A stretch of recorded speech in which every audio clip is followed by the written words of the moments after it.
So Landon and I are out at Gilligan, and by the way, babies all over the burlap again. I just wrapped it up in the damp paper to make sure that they are protected from the heat that we have going on today. But we're talking about these castings and how we're going to handle this. Our situation is changing about when we need castings and also when Mica is coming. So what we're thinking about doing, there's a rock right there, Landon, if you want to grab it. What we're thinking about doing is putting some of these castings into empty, what used to be peekaboo. There's a big empty tote in the house. And then I can bait them out and I can dry them a little bit and we can sift them. So that's what Landon's going to do, is he's just going to start moving out castings. If you just skim off the top, then chances are you'll get fewer worms.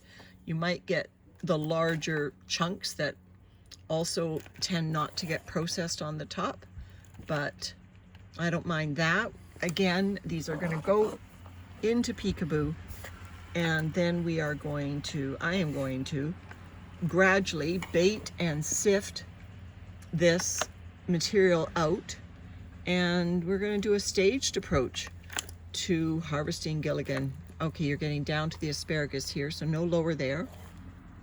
You're almost full. Your bucket is almost full anyway. Let me dig up some for you. There's some. Now we are obviously scooping up lots of worms in addition to the castings. So he's got a full bin there, and so off it goes to peekaboo. Okay, we're back for our second bucket full. These buckets are 3 US gallons, so approximately 12 liters. I'm just trying to grab some of the bigger bits, needles, whatnot. But I don't mind if the worms go into old peekaboo. I have to call it Gilligan something or other. And because we had to get the worms out of here anyway, and why not pull worms and castings together? So I've kind of forked up an area for Landon to grab. There will be things that need to be sifted in there, and I'm okay with that. These castings look beautiful, and all they need is a little bit of TLC in terms of, you know, what I do with my regular worm bins. You know, monitor for moisture, monitor for,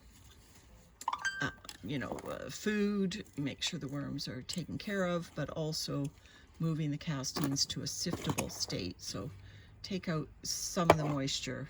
You know me, I use those dried leaves all the time to regulate a moist bin. So probably that's in the cards. Landon just whipped up a new batch of dried powdered leaves for me. So once I'm indoors with peekaboo, that could very well, and there's another rock right there.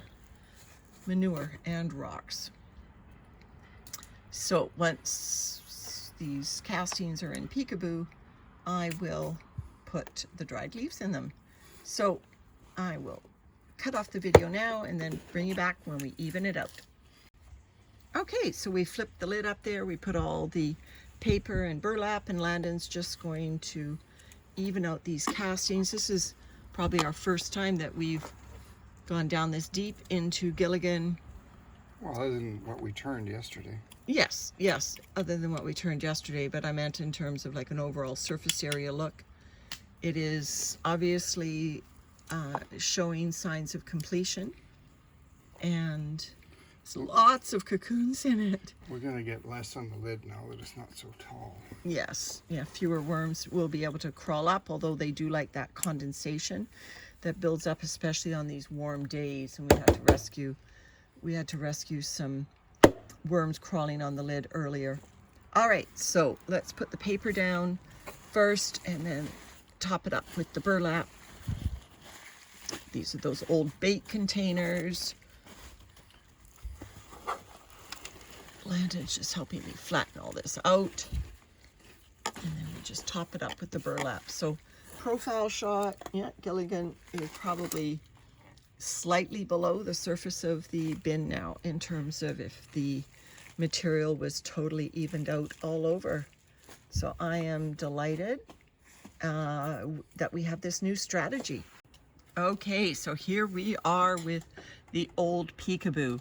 I'm gonna have to think of a name for this. Anyway, right now it's just Gilligan's harvest going in here, and Landon's got the second bucket, worms and all. And in they go. Worms, cocoons and all. He'll take that bucket out and rinse it over the garden. There are lots of cocoons in here and lots of worms. We made no attempt to bait at all. So harvesting without baiting, harvesting without doing anything. And so now that Gilligan's worms are here, we will have them safe and sound in this tote system. I'll be able to more easily take the lid off without seeing little babies crawl over. We'll be able to dry these castings out just a tad before I start sifting them. So it's goodbye from me, and it's goodbye from him or her.